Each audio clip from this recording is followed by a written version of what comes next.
آیا جائے اور مسلمان ڈرا سہما جی حضوری کرنے پر آ جائے. یاد رکھو میرے عزیزو، یہ طوفان تمہارے ایمان کا امتحان لے رہا ہے. اس طوفان میں جتنے خس و خاشاک اور کچرے ہیں سب اڑ جائیں گے، اور جو محبت مصطفیٰ کے ساتھ ہیں وہ ان طوفانوں کا ڈٹ کر مقابلہ کریں گے اور کھڑے رہیں گے. اس سے بڑے بھی امتحانات آ جائیں وہ ڈٹے رہیں گے اور جمے رہیں گے. قرآن کہتا ہے ان الذین قالوا ربنا اللہ ثم استقاموا، بے شک وہ لوگ جنہوں نے کہا اللہ ہمارا رب ہے پھر اس پر جمے رہ گئے، پھر اس پر ڈٹے رہ گئے، ان کے ساتھ کیا ہوگا؟ تتنزل علیہم الملائکہ، اللہ فرماتا ہے ان پر اللہ فرشتوں کو اتارے گا. وہ یہ کہتے ہوئے آئیں گے فرشتے ڈرو مت، گھبراؤ مت، تھوڑے دنوں کی بات ہے، جس جنت کا اللہ نے تم سے وعدہ کیا ہے وہ جنت بھی تمہارے انتظار میں. یہ وہ دن آئے ہیں ہمارے. آج ہر جگہ پر کوئی چاقو چھری پر ڈرانے کی کوشش کر رہا ہے. ارے آج کل کے پیدا ہوئے کیڑے مکوڑے بھی آ گئے محمد عربی صلی اللہ علیہ وسلم کے شعروں کو منہ دکھانے کے. حالات ہمارے بدلے ہوئے ہیں. ہمیں افسوس اس بات کا ہے کہ ہم نے جو حالات آج محسوس کیے ہیں اس کی وجہ یہ طریق مصطفیٰ کو چھوڑنا ہے وجہ بربادی. اسی سے قوم دنیا میں ہوئی ہے بے اقتدار اپنی. ان کے جو ہم غلام تھے خلق کے پیشوا رہے، ان سے پھرے جہاں پھرا پھرائی کمی وقار میں. یہ تو حالات ہمارے اس طرح کے ہو گئے کہ ہمارے بچے آوارہ ہو گئے، ہمارے جوان راستہ بھٹک چکے. اس کے لیے ایک مشہور محاورہ، بلکہ کسی نے یہ شعر کے انداز میں کہا تھا، دیوار کیا گری میرے خستہ مکان کی، دیوار کیا گری میرے خستہ مکان کی، لوگوں نے آنے جانے کا راستہ بنا لیا. ہوتا یہی ہے کہ گھر کی دیوار گر گئی تو لوگ ادھر سے ادھر جانے کا اس کو راستہ بنا لیے. تمہارے اخلاق تھوڑے نیچے کیا آ گئے، ہر کسی قوم نے تم کو اپنے نشانے پر رکھ لیا. ہر کوئی ٹرائل مسلمانوں پر کرنے لگ گیا. جس کو بھی آج لوگوں میں ایک بات آپ کو میں بتاؤں، کہیں چھپا ہوا بھی کوئی کیڑا مکوڑا ہوگا، اسے مشہور ہونا ہے تو مسلمانوں پر بھوک کر مشہور ہونا چاہتا ہے، اسلام پر بول کر کے وہ باہر آنا چاہتا ہے، ہیرو بننا چاہتا ہے. ہیرو بننے کی یہ جو ہوڑ لگی ہوئی ہے، حیرت کی بات ہے تمہیں اس طرح کی سستی شہرت میں بھی ہم ہی یاد آتے ہیں، وہاں پر بھی ہماری ضرورت ہوتی ہے. لیکن میرے عزیزوں یہ حالات ہمیشہ نہیں رہتے، ہمیشہ نہیں رہتے. مصیبتوں کے وقت سیدنا بلال حبشی رضی اللہ تعالی، حضرت خباب ابن الارت، یہ وہ صحابہ ہیں جنہوں نے حضرت خباب کو جان جن کی جا چکی ہے، حضرت خبیب ابن عدی جن کو کفار و مشرکین نے ختم کر دیا ہے. یہ سارے حالات دیکھ کر کے حضور پاک صلی اللہ علیہ وسلم کے پاس صحابہ آئے اور پوچھنے لگے یا رسول اللہ کیا ہمارا دین حق نہیں ہے؟ یہ سوال سنو توجہ سے. جب مصیبتیں زیادہ آئی تھی، ارے اس کا 5% بھی آج آپ نہیں دیکھ رہے، ہم نہیں دیکھ رہے ہیں جو صحابہ پر گزری. موب لنچنگ نہیں ہوتی تھی اس وقت، موب لنچنگ بھی ہوئی ہے، صرف مردوں کی نہیں، عورتوں کی بھی، بچوں کی بھی، بے حساب اس وقت قتل بھی ہوئے. اور اسلام کی ابتدائی حالات میں ان لوگوں نے جو مصائب سہے ہیں، تکالیف اٹھائی، تو حضور سے آ کر کے انہوں نے پوچھا تھا کیا ہم حق دین پر نہیں ہیں، ہمارا ایمان حق ہے یا نہیں؟ حضور پاک صلی اللہ تعالی علیہ وسلم نے فرمایا کیوں نہیں، بلا بالکل حق پر ہے. تو پھر اتنی مصیبتیں آتی کیوں ہیں، اتنی پریشانیاں آتی کیوں ہیں؟ آج ہو سکتا ہے آپ سب کے دلوں میں بھی یہ بات اٹھتی ہو کہ اگر ہم حق پر ہیں تو یہ حالات اس طرح بکھرے کیوں ہیں؟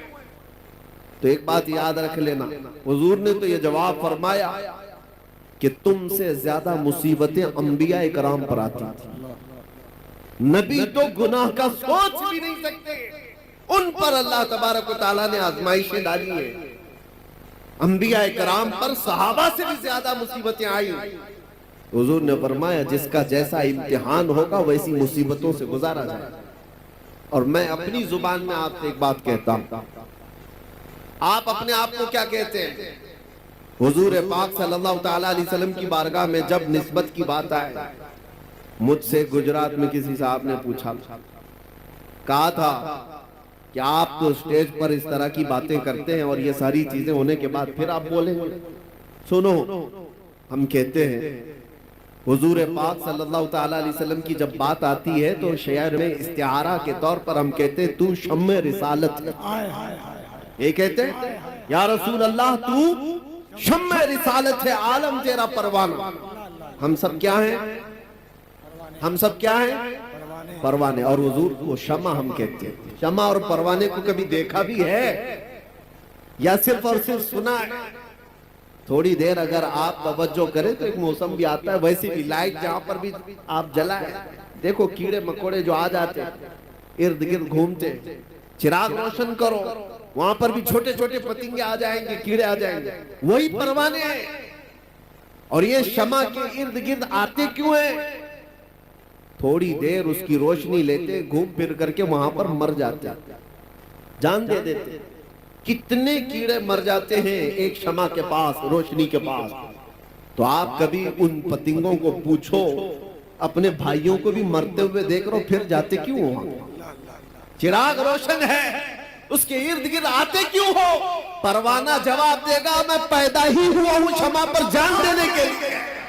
نعرہ تکبیر, دونوں ہاتھوں کو اٹھا کر نعرہ تکبیر, نعرہ رسالت. اسی لیے پروانہ یہ کہتا ہے تو نادان ہے, تو صرف شمع کے ارد گرد میرے بھائیوں کو مرتے ہوئے دیکھا تو مجھ سے پوچھ رہا ہے مری ہوئی لاشیں دیکھ کر کے پھر کیوں آتا ہے؟ جواب وہ دیتا ہے پروانہ میں پیدا ہی ہوا ہوں شمع کے اطراف گھوم کر اپنی جان دینے کے لیے. ان دنیا والوں کو بتاؤ اے سنی مسلمانوں, غیرت سنی آج بھی زندہ ہے, ان پہ مر مٹنے کا جذبہ کل بھی تھا اور آج بھی ہے. ہم پیدا ہوئے ہیں مصطفیٰ کریم صلی اللہ تعالیٰ علیہ وسلم کی عزت پر مرنے کے لیے ہی. اسی لیے تو ہم اپنے بزرگوں سے جو منقول ہمیں عقیدے اور ادب آئے ہیں ہم گنگنا کر کے یوں کہتے ہیں بارگاہ مصطفیٰ میں ہماری اپنی زندگی ہوتی تو فکر کرتے, ہماری اپنی جان ہوتی تو ہم فکر کرتے. ارے آدمی اس چیز کی حفاظت کی فکر کرتا ہے جو اس کی خود کی ہو. کپڑا میرا ہے تو میں بچاؤں, سامان میرا ہے تو میں بچاؤں, جان میری ہے کہاں کہ میں حفاظت کی فکر کروں. ہم نے تو جان سپرد کی ہے مدینے کے آقا کے حوالے. اور اسی لیے بریلی کے امام نے ہمیں یہ سکھایا تھا کبھی یہ مت کہنا میری جان ہے میں فکر کروں گا میں حفاظت کروں گا, نہیں بلکہ یوں کہنا یا رسول اللہ دہن میں صبح تمہارے لیے, بدن میں ہے جان تمہارے لیے, اور ہم آئے یہاں تمہارے لیے, اٹھے بھی وہاں. نعرہ تکبیر, نعرہ رسالت.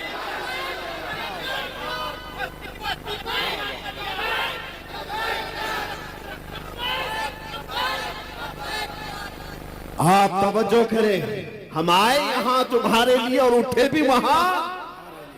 ارے وہ پرواہ کرے جسے مرنے کا ڈر ہو. اور دوسری بات یہ بھی میں بتاؤں, آپ کو ڈر کس چیز کا بٹھایا جا رہا ہے؟ کس چیز سے خوف زدہ ہو؟ بھاگتے کس چیز سے ہو؟ سب سے لاسٹ اس دنیا میں کچھ ہونے والا ہے تو موت ہے. سب سے آخری چیز کیا ہونے والی ہے؟ اس کے بعد کیا ہے؟ سزائیں جتنی بھی ہیں سب سے ہائیسٹ سزا موت ہے. اور موت اس کے لیے ڈراؤنا سپنا ہے جس کو جلنا ہے جلنا ہے جلنا ہے. اور مومن کے لیے ڈراؤنا سپنا نہیں ہے, یہ تحفہ ہے. ادھر آنکھ بند ہوئی ادھر دیدار مصطفیٰ ہوا. اس کے لیے ڈراؤنا سپنا نہیں ہے. اور سچا مومن تو انتظار میں گزارتا ہے, نہ جانے وہ شب کب آئے گی جب میں اس دنیا کو چھوڑ کر اپنے محبوب کے پاس جاؤں. ہاں میرے عزیزوں, ہم وہ لوگ نہیں ہیں. اسی لیے اقبال نے کہا تھا انگریزوں نے پرکھ کر کے دیکھا تھا تمہاری طبیعت کو, اور یہ فاقہ کش موت سے ڈرتا نہیں ذرا. یہ فاقہ کش موت سے ڈرتا نہیں ذرا. حقیقت ہے یہ. انگریزوں نے جو کہا تھا یہ بھوکے رہتے پیاسے رہتے. فاقہ کش کس کو کہتے ہیں؟ مہینوں سے ان کے گھر میں روٹی نہیں آتی, کپڑے کے محتاج ہے, گھر کی چھت نہیں ہے, لیکن موت سے ڈرتا نہیں ہے. کون سی چیز ہے جو اسے نڈر بنا کر رکھی ہوئی؟ کون سی چیز ہے جو اسے بے خوف بنا کر رکھی ہے؟ انگریز کہتا ہے روح محمدی اس کے بدن سے نکالتا. روح محمدی.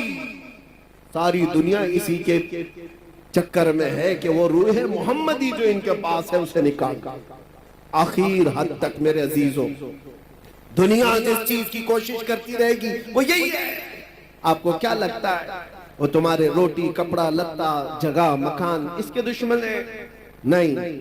اعلیٰ حضرت فرماتے ہیں کہ تمہاری جو دشمنی ہے, تمہارے سلسلے میں شیطان جس چیز سے پریشان ہے وہ کیا ہے؟ آنکھ سے کاجل صاف چرا لے, یا وہ چور بلا کے تیری گٹھری تاکی ہے اور تو نے نیند نکالی ہے. تمہاری گٹھری ہی دیکھی گئی ہے. چور جو ہے نا دیکھتا ہے مجمع میں کس کے پاس ہے مال اور اسی کی جیب پر نظر رکھتا ہے, اور ہر ایک کو دیکھتا بھی نہیں. اسی لیے میرے عزیزوں آپ کے اوپر نظر اس لیے ہے شیطان کی کہ گٹھری میں موٹا مال دکھ رہا ہے, بڑا مال اس کو دکھتا ہے. اسی لیے ساری کی ساری طاقت سنیوں پر لگائی جاتی ہے, اور جہاں بھکاری لوگوں کچھ ہی نہ ہو ان کا کون دشمن ہے؟ ان کا کون دشمن ہے؟ ان کے پاس چور کو ملنا کیا ہے؟ اور اسی وجہ سے لوگ یہ کہتے ہیں کہ وہ لوگ تو اتنے نمازی ہیں, 40 دن چلے جاتے ہیں, پوری جماعت لے کر کے بھی کچھ نہیں ہوتا, کہیں کوئی پرابلم نہیں ہوتا, اور ہم جو ہے 4 لوگ بھی جائیں تو ہم کو پتہ نہیں کتنے بیریکیٹنگ سے کراس کرنا پڑتا ہے. ہمارے ساتھ بھی معاملات. اور ایک صاحب, ان کی بھی بات میں آپ کے سامنے رکھ رہا ہوں, آفیسر. میں نے کہا صاحب اتنی بڑی جماعتوں کو آپ کچھ نہیں کہتے, میں اکیلا آدمی, میرے آگے پیچھے کچھ بھی نہیں, اور سارے سنتری سارے پہریدار میرے پیچھے لگا دیتے ہو.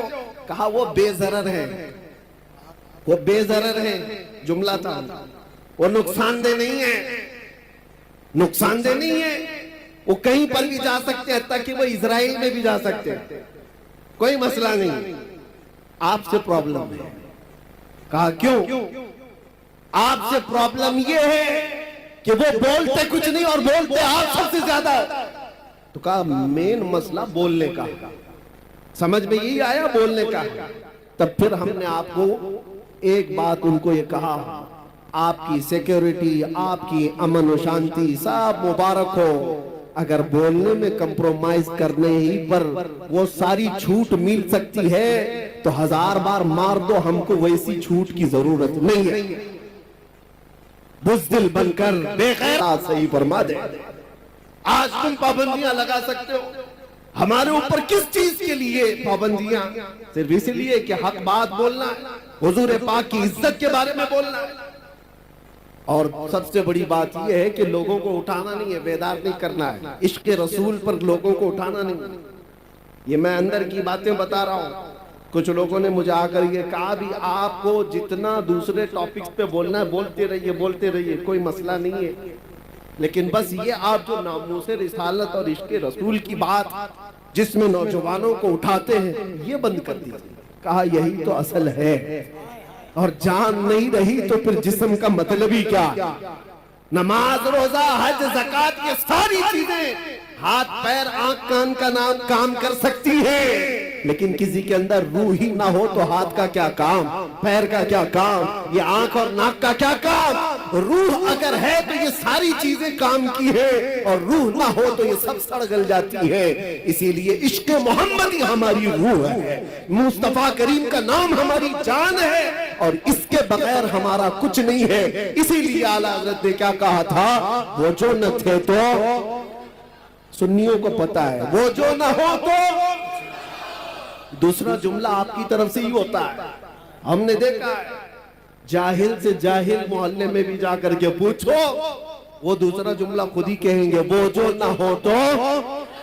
سب کو پتا ہے ہماری زندگی میں بھی وہ جو نہ ہو تو, ارے قبر میں بھی وہ جو نہ ہو تو, اور حشر میں بھی وہ جو نہ ہو تو. تمہاری نماز میں بھی تمہاری اذان میں بھی وہ جو نہ ہو تو یہ ایک بات یاد رکھو، آبروئے ماں نام مصطفیٰ ہم